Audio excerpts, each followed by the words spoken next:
Sí, doctor. Ya. Bien. Entonces, aparte de estos pliegues basales que habíamos dicho que son invaginaciones, o sea, es como que la membrana, si esta es una célula normal, entonces las invaginaciones son estas cosas que hace. Esas son las invaginaciones que también aumentan la superficie de contacto. ¿Ya? A eso se llaman los pliegues basales. Y además de eso, hay otras que se llaman las placas de membrana,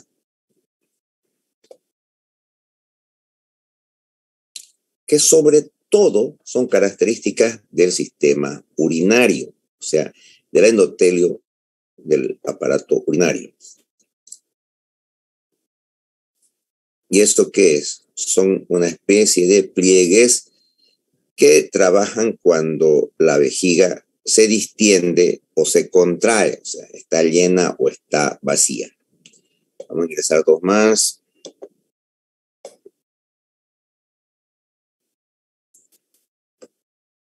Figura 1539. No, está mucho más abajo, después lo vamos a ver. Además de esto, habíamos dicho que hay otro tipo más de especializaciones que son los cilios, que igual son una especie de unos dedos o unas proyecciones superficiales de la membrana que permiten el transporte. ¿Ya? Parecerían, como les dije, unos pelitos. Son una especie de unos pelos y que van a permitir moverse esos pelos y con eso van a poder desplazar, darle movimiento a líquidos o hacer que la misma célula se pueda mover. Estos cilios tienen además, formado de proteínas, un llamado citoesqueleto en el cual están organizados una especie de microtúbulos hechos de proteína que son como un esqueleto que le permite a este cilio tener esa forma y esa función. Vamos a ver en alguno de estos. Bueno, aquí está el esquema de un cilio, pero cortado, ¿no? Vamos a ver acá. Estos son los esquemas de un corte, pero transversal de un cilio, donde se pueden ver justamente los filamentos de proteínas, estos túbulos, que son los que le dan la firmeza y le permiten el movimiento a este tipo de prolongaciones que tiene una célula. Aquí estamos viendo entonces estos cilios. Aquí están los cilios, ¿ya? Que son una especie de unos dedos que le salen a la membrana de la célula y que tienen movimiento para desplazar líquidos o para que se mueva la misma célula. Hay problemas con estos cilios, defectos que los hemos visto ya en embriología. Los genes, que son los encargados de dar la receta para las proteínas, en este caso para las proteínas que son de los cilios, pueden tener error. ¿Ya? Estos genes hemos visto en embriología que pueden tener mutaciones y demás tipos de problemas. Y por eso es que si el gen que tiene que hacer las proteínas que forman un cilio viene con error, entonces también el cilio va a venir con error. Y esto, por ejemplo, se llama el síndrome de los cilios inmóviles, donde esos cilios o no se mueven o se mueven no armónicamente. Pero para que algo se mueva, el cilio al mismo tiempo tienen que todos los cilios moverse hacia adelante. Al mismo tiempo, el cilio de aquí con este otro y este otro tendrían que moverse hacia adelante. Pero puede que se queden quietos o que uno se mueve para adelante y el otro se mueve para atrás y el otro no se mueve. A eso se llama síndrome de los cilios inmóviles. ¿Cuáles son las consecuencias? Uno, hemos visto nosotros en la embriogénesis, estos cilios no mueven las capas de las células. Y entonces no van a su posición adecuada los órganos. En este caso hemos visto el corazón se queda a veces en el lado derecho, o sea, hay dextrocardia. O si no, puede haber un tipo de un desarrollo anormal. En el cráneo existen los senos, en los huesos del cráneo. Y en el interior de los senos existen unos espacios vacíos, unas cavidades. Y esas cavidades están tapizadas por un epitelio. Y ese epitelio tiene cilios. ¿Ya? Y esos cilios son los que se encargan de mover el moco. Pero cuando no mueven el moco, entonces ese moco se queda ahí depositado y se infecta. Y da lugar a infecciones repetidas en el interior de estos huesos del cráneo, en esas cavidades o senos aéreos que tiene el cráneo que ustedes han de llevar ya en anatomía. Asimismo, en el pulmón. Ya, en el pulmón, estos cilios tienen que ser como una escoba para barrer el moco que tienen los pulmones. Y si no hacen eso, entonces ese moco se queda con las bacterias y eso da lugar a infecciones graves que se repiten periódicamente.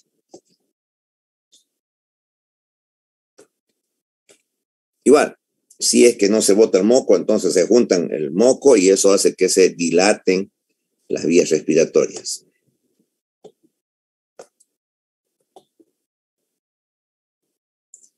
Y también la infertilidad, ¿cierto?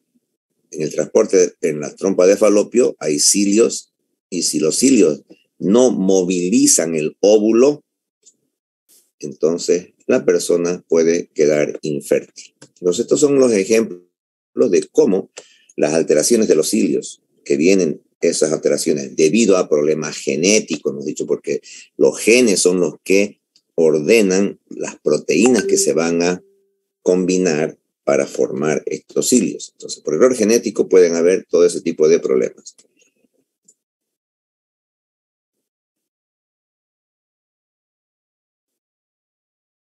Y acá están las fotografías donde muestran qué partes le están faltando a las proteínas. Y todo eso es cuestión genética que ya ustedes la leen.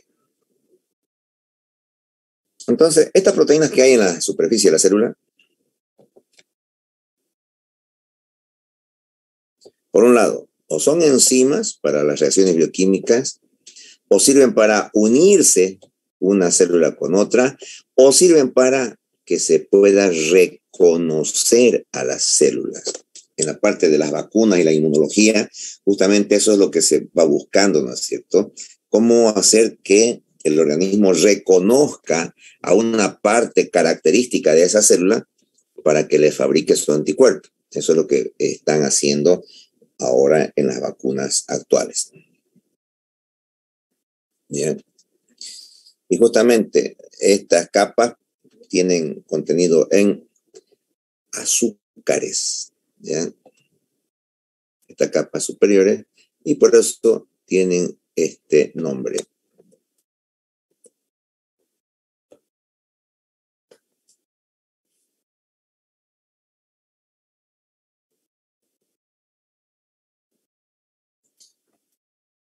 Como hemos dicho, donde hay secreción, o sea, cuando se fabrica algo con proteínas, normalmente tiene que haber un retículo endoplásmico rugoso. Y para que exista más secreción, mayor cantidad de retículo endoplásmico rugoso, porque la rugosidad la dan los ribosomas y los ribosomas son los que ayudan a producir las proteínas. Igual, estas células que tienen que fabricar moco, como el moco se tiene que excretar o botar, el que hace eso es el aparato de Golgi. Todo esto ya lo hemos visto en la parte general de células. Y además de eso hay ciertas adaptaciones en las secreciones, ¿no? Las células y las organelas que producen algún tipo de secreciones tienen que adaptarse para poder justamente eliminar estas moléculas que son más grandes y que puedan salir de la célula. Aquí está un ejemplo de estas células que fabrican moco. Moco, esa es la mucina, entonces este moco es el que va a salir como producto de esas células. Y acá está dando ciertas características, ¿no? Hay células que producen estas hormonas que se llaman esteroides, un retículo endoplásmico liso, extenso, porque ahí es donde se fabrican. Y además de eso, también las células epiteliales, de las que estamos hablando, tienen la capacidad de movilizar los iones. Y para movilizar los iones se necesita energía, por eso tienen muchas mitocondrias. Ejemplo, si aquí tengo yo una célula,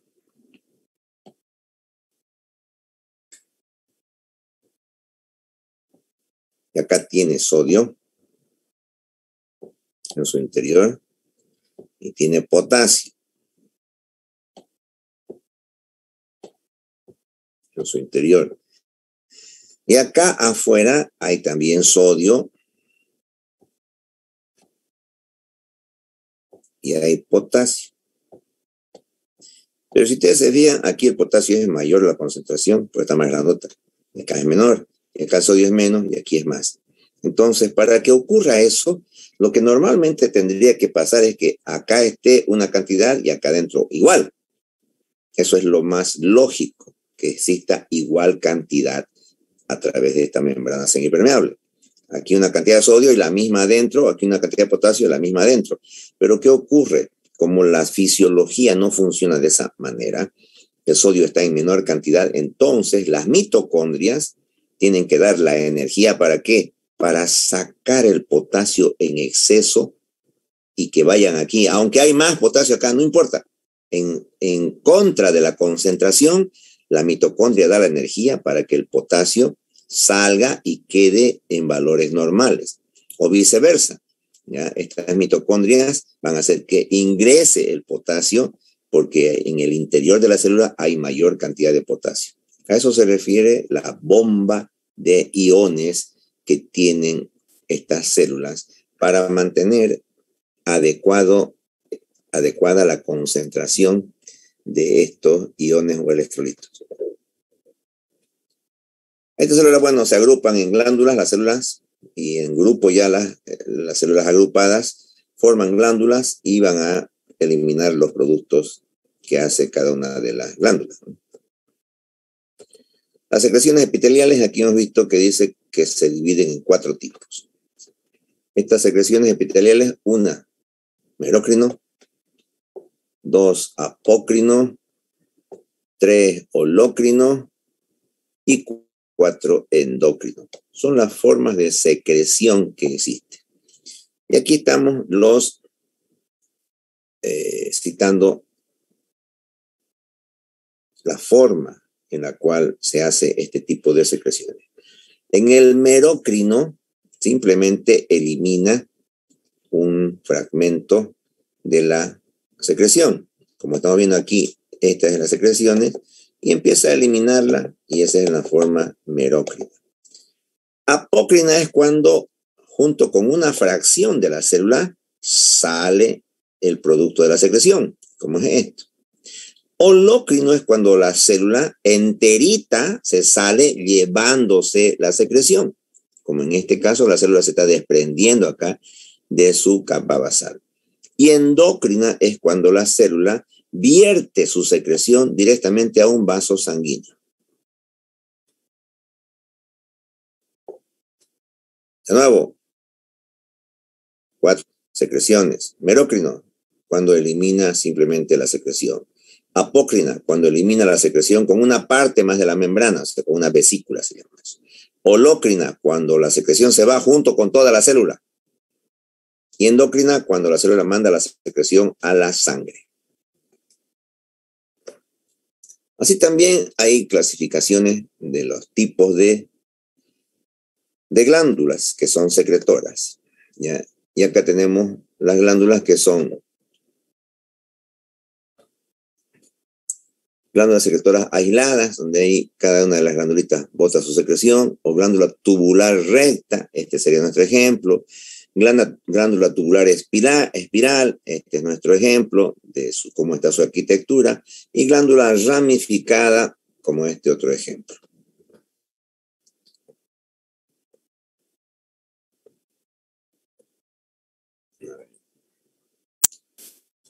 Función de barrera del epitelio, hemos dicho entonces que una de las funciones importantes que tiene el epitelio es actuar como barrera, impedir que ingresen o salgan las sustancias libremente. Y por ejemplo, esta función de barrera la pueden desarrollar debido primero a que tienen las uniones que les explicaba anteriormente llamadas oclusivas. Es decir, que entre una célula y otra célula, la unión es bastante fuerte y a esas uniones se llaman oclusivas. No dejan pasar nada de ningún lugar hacia el otro lado. ¿Ya?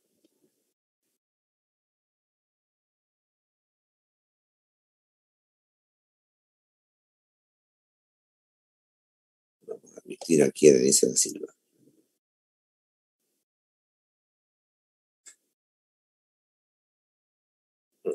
Aquí también, por un lado, esta función de barrera, la más importante es esta, por el tipo de unión oclusiva. Pero también de eso, otra forma de evitar que se salgan es el hecho que les voy a poner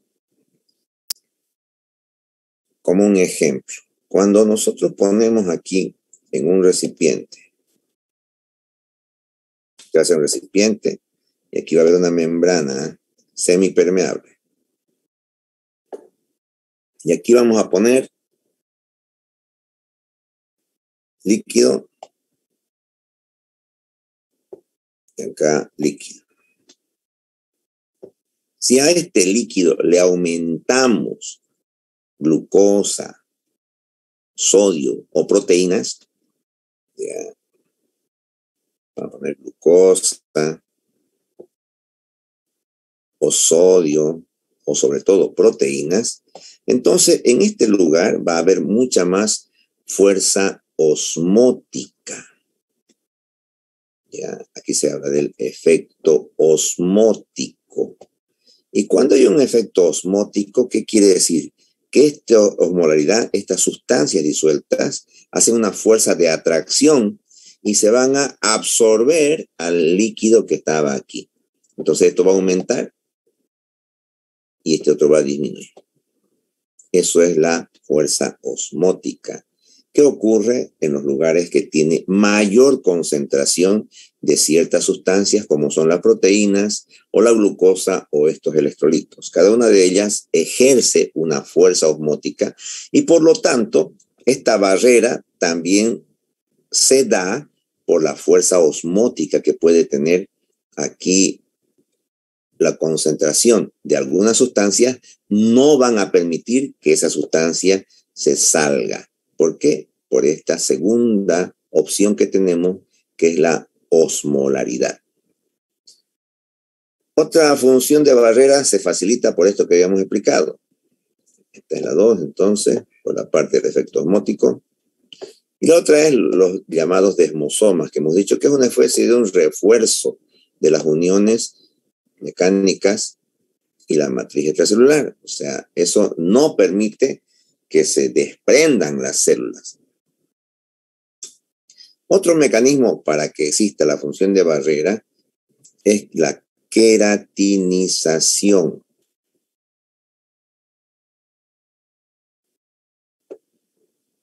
Es decir, las proteínas se vuelven mucho más resistentes.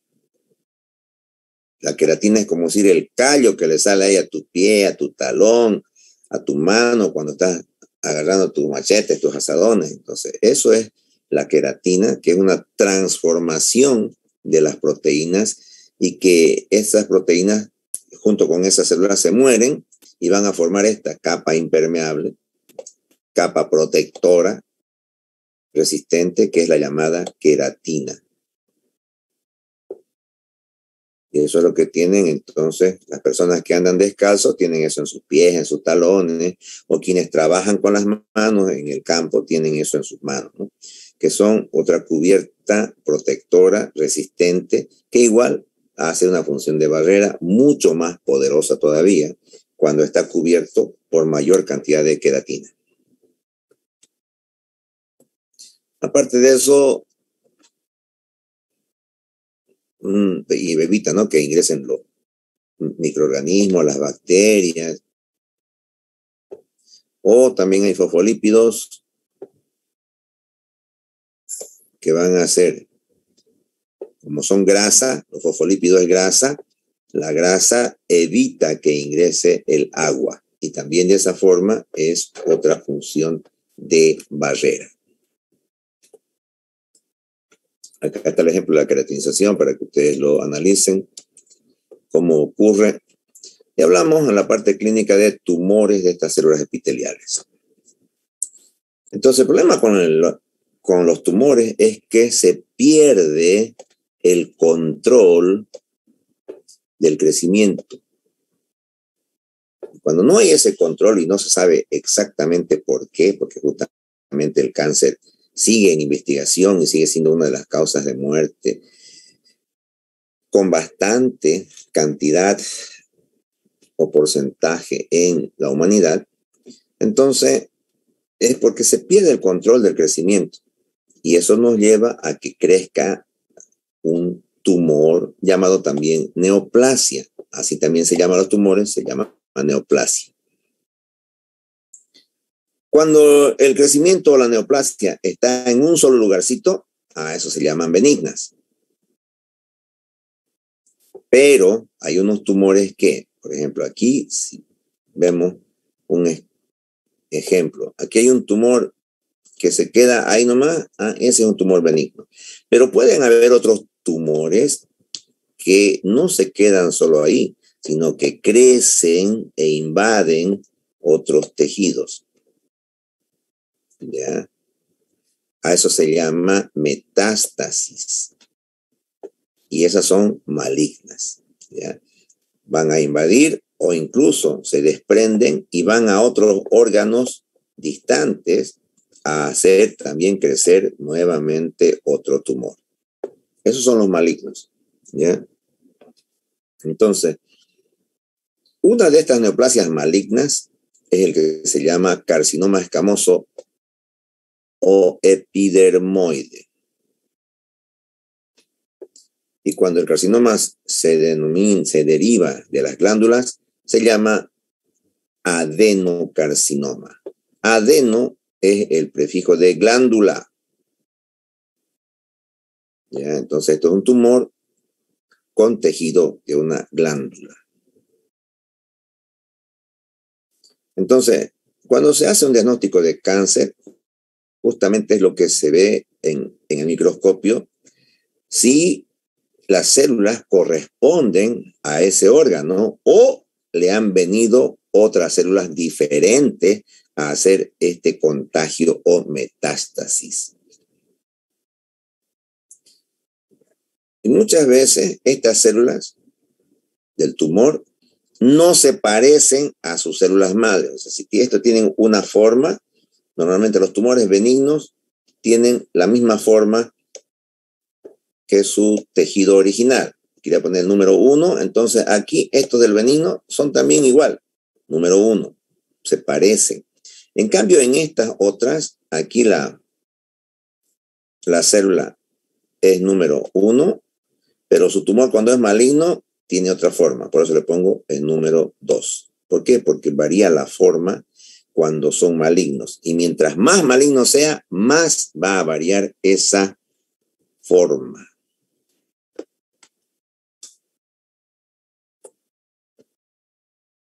Acá está hablando entonces de cómo se puede hacer estas tinciones inmunológicas o inmunohistoquímica de los epitelios.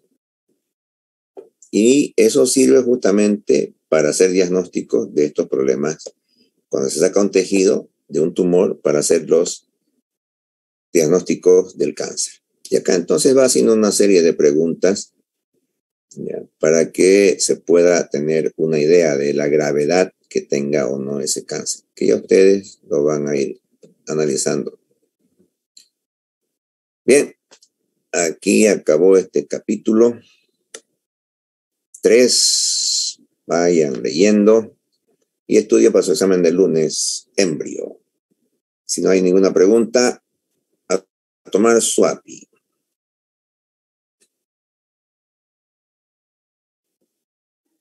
Doctor. Dígame. Va a disculpar, pero entré tarde a la clase. ¿Sobre el examen va a ser oral? ¿O No, cómo va a ser? Como es le he en la explicado antes. plataforma. En la plataforma, es en el Moodle escrito. Selección múltiple. Ya, son 5 respuestas, pero tengan presente el tiempo. Yo les voy a poner, digamos, desde las 8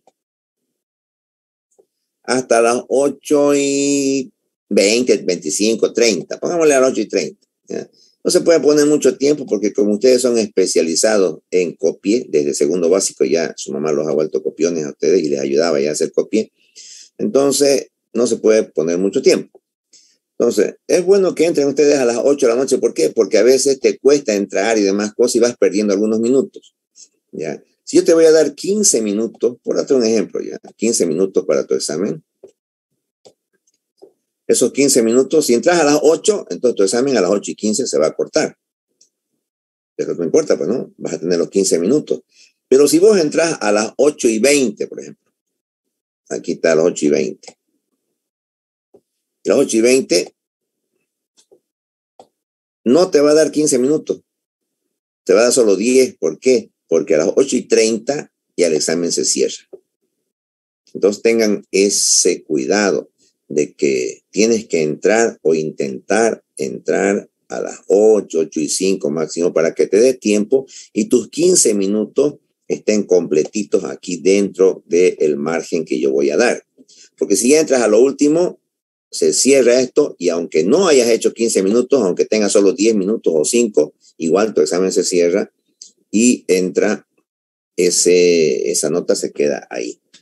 ¿Ya? Así que vean ustedes, las preguntas son de selección múltiple, o sea, solo para marcar una opción, solo que viene, el sistema ya se encarga de mezclarlas, ¿no? O sea, para uno le da unas preguntas, para otro le saca otras preguntas. Y es más, les mueve incluso el inciso. Para este, la respuesta aquí era A, y para el otro la respuesta es D. Entonces no hay cómo se puedan corregir ustedes rapidito. ¿Por qué? Porque el tiempo no les va a alcanzar para hacer toda esa trampa. ¿Ya?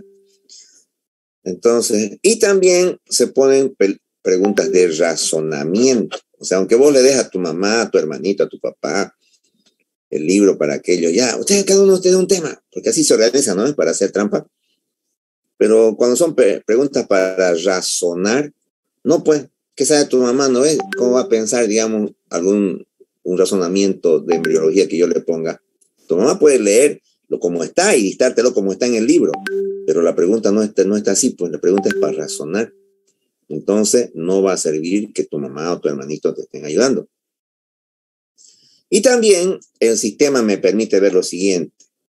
Cuando ustedes por tramposos ingresan de su celular, eso marca un IP, una dirección.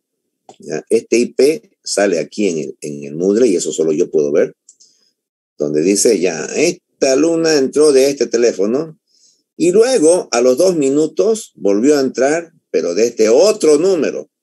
Ah, ¿qué quiere decir? Que vos le dijiste a tu amigo que sabe más o que ya venció, que él te lo dé el examen. Entonces, así salen, así se puede detectar los errores. Los docentes que somos capos, ¿no? Los que son unos burros, no. Ustedes los hacen bolsa, sacan 100, 100, 100, 100. Pero conmigo no. Ellos sacan lo que sacaban, hermano. O sea, lo que se saca como si fuera presencial. ¿Por qué? Porque hay este tipo de herramientas de control que tiene el sistema Moodle y que los otros docentes por burros no lo han aprendido. ¿Ya? Pero es más, el Moodle incluso me indica, este IP que estaba dando el examen, a esta hora se salió y se puso a revisar esta otra página y luego volvió. Así te sale en el registro del examen que te hace el sistema del Moodle. Eso ustedes no lo sabían y los otros docentes burros tampoco lo saben, pero ya les voy explicando que esas características tiene el Moodle. O sea, aunque quieran hacer trampa, igual uno los encuentra. Así que en vez de estar haciendo trampa, mejor ponerte a estudiar. Dígame. Disculpe, doctor, ¿a qué hora va a empezar el examen? A la hora de las clase. 8 o a las 9? A la hora de clase. A las 9. A la hora de clase. O sea, ahí va a salir, cuando entren ustedes al Moodle, ahí sale pues su anuncio. examen estará abierto a tal fecha, de tal hora, así te sale. ¿Ya? Y ahí va a ver ustedes, Ok, está para las 8, muchísimas está para gracias, las doctor. 9. Ahí en el Moodle les va a salir todas esas instrucciones. Lo que tienen que ver es ingresen al comienzo, porque si no después no les alcanza. Sino que ustedes por tramposos a su amigo dicen, a ver, vos da primero, y después me pasás la pregunta. Y entonces no te alcanza el tiempo, aunque te las quiera pasar, para empezar no son las mismas. Y además cuando vos entres ya no vas a tener los 15 minutos, sino que ya solamente el sistema va a cerrarse en 10 minutos o en 5. Entonces, ¿para qué se van a arriesgar ustedes a hacer trampas? Mejor traten de hacer las cosas correctas porque han tenido hartísimo tiempo para leer. Vean entonces, a ver cómo pueden ustedes organizarse, porque aunque quieran andar en grupo, igual pues salen preguntas diferentes, ¿no? Y incisos diferentes. Entonces, más lo que pierden tiempo y es porque el tiempo va pasando. ¿Ya? Y yo les doy menos de un minuto casi por cada pregunta, o sea, como para que leas, pienses y contestes. O sea, no te doy tiempo para que busques, copies, preguntes, no. Los otros docentes por burros así. Es más, los docentes burros te mandan las 15 preguntas. Entonces vos te sacás fotos de las 15 preguntas y se las mandás a tu amiga. Y tu amiga después al ratito te manda de las que sabe, ¿no? Te manda unas 10 respuestas más o menos. Yo no, a ustedes les va a salir una sola pregunta. ¿Ya? Y esa pregunta se cierra y ya no se vuelve a abrir. O sea, aunque te manden la respuesta, igual ya no podés responder porque esa pregunta se cierra. ¿Ya? Así que es difícil que hagan trampa conmigo. Con los otros docentes sí, por burros, todos sacan 100, 100, 100, pero conmigo no sacan. ¿Ya? Por eso les estoy avisando cómo les va a ir incluso el examen. La pregunta que vos te toca, si no la contestas, ya no puedes volver. Se pasó, sin contestar, se pasó. O querés corregir, no se puede. ¿Ya? Aunque te mande tu amiga y que esta era nada, no vas a poder. Entonces, tengan ustedes esa consideración con que el examen va a ser correcto, o sea, se puede tomar exámenes correctos, aunque ustedes son especializados en copie, no importa, ¿oye? Aunque sean especialistas, pero normalmente en mi materia, 30% da mal en presencial y así en virtual igualito, 30% es el que da mal, o sea, que se aplaza. Lo mismo como en presencial. En cambio, para los otros docentes burros, no, pues, en anatomía, digamos, se aplazaban en presencial, se aplazaban el 80%, pero aquí en digital, todos pasan con 100 y no saben ellos cómo hacer, porque son burros, pues, ¿no ven? Además de que la materia no les da para hacer preguntas de razonamiento. Cuando yo tengo preguntas de razonamiento, aunque esté con el libro ahí, no puede. Tenés que aprender y después recién razonar y después recién responder. Entonces no te da el tiempo, ¿no? Para hacer toda esa cosa. Por eso es lo que tenés tiempo desde ahorita hasta el lunes. Ya has tenido desde hace 2 meses que ya tenés que estar leyendo esto para que contestes bien. O sea, no hay pretexto para ustedes porque han tenido todo el tiempo, lo tienen en el libro, les hemos explicado como para síndrome de Down, toda la materia. Así que vamos a ser exigentes para que ustedes contesten de la manera más adecuada y más exigente. O sea, a ustedes se les ha explicado todo con lujo de detalles y han tenido hartísimo tiempo para ir preparando ese material que ya sabíamos que lo van a dar. Solo en biología general, que es lo que hemos avanzado, y los otros parciales ya van a ser de esto que estamos haciendo de histología, ¿no? Ya hemos hecho el capítulo 3, nos toca el 4. No son muchos capítulos, son creo que 16 o algo así, o 14. Entonces, cada clase estamos avanzando casi un capítulo, entonces 14 clases son un mes y medio más, algo así, ¿no? Y listo, pues si tenemos nosotros hasta diciembre, y recién estamos en octubre, noviembre, ¿sí? Entonces estamos yendo al paso normal. No hay por qué preocuparse de las clases que no hemos podido pasar, porque obviamente era por esto de las elecciones, pues, ¿no? O sea, yo estaba candidateando allá en Montero y tenía que estar dedicado a esas cosas. Como he ganado, soy jefe de carrera aquí en Montero, entonces tengo que hacer una serie de reuniones, cambios y demás cosas para que Montero sea mejor que Santa Cruz. Obviamente yo la voy a volver mejor que Santa Cruz, pero para eso me tengo que dedicar. De todos modos, dichosos ustedes que pueden avanzar. Este libro es uno de los mejores que yo he visto. Y sobre todo, que este libro les va a permitir aprender los fundamentos esenciales para aprender la siguiente materia, que es la más importante de todas las que van a llevar. En vano los docentes te dicen, lo más importante es esta materia, ¿no? Todos los docentes te dicen por su materia. No, la más importante es fisiología. Esa es la más importante de todas. Esa materia yo la doy en Montero. Y lo que necesitan para aprender correctamente es estos conocimientos básicos de histología. No es como te dicen, no, tenés que saber anatomía para aprender fisio. Mentira. Lo que tenés que saber es histología. Esto que vamos a ir aprendiendo nosotros es lo que más te va a servir para poder aprender fisiología. Y fisiología es la materia más importante del segundo año y casi de toda la carrera, yo diría. Entonces, jóvenes, esta materia de histo, volviendo otra vez a histo, es importante de que se preocupen por pasarla porque les va a cerrar 4 materias de segundo año. Es la única en toda la carrera que es prerequisito de 4 materias. O sea, perdés un año cuando no vences histo. Anatomía no perdés un año. Recuperás nomás después en el verano, así puedes recuperar. Pero con histo, no, vas a perder un año de tu vida por burro, porque sabes, has tenido harto tiempo. Yo te explico como para síndrome de Down. Y si no aprendes, ya por burro tenés que repetir un año más y con otro docente. El problema es que los otros docentes te preguntan cosas memorísticas, ¿no ves? Que es peor, todavía más difícil es aprender. Pero se puede copiar seguramente, pues no sé. Yo les voy a preguntar sobre todo más de lo que es la clínica, las cosas que me interesa que ustedes aprendan y las cosas que hemos ido explicando. Tu mamá ya está contenta y lo que te ve otra vez con tu computadora, ya tu API está ahí listito. Así que pónganse a estudiar y vayan a tomar su API y continuamos la siguiente clase. Bueno, que va a ser el examen, pero la subsiguiente estaremos haciendo esto, capítulo 4. Buenas noches, jóvenes. Vayan a tomar su API.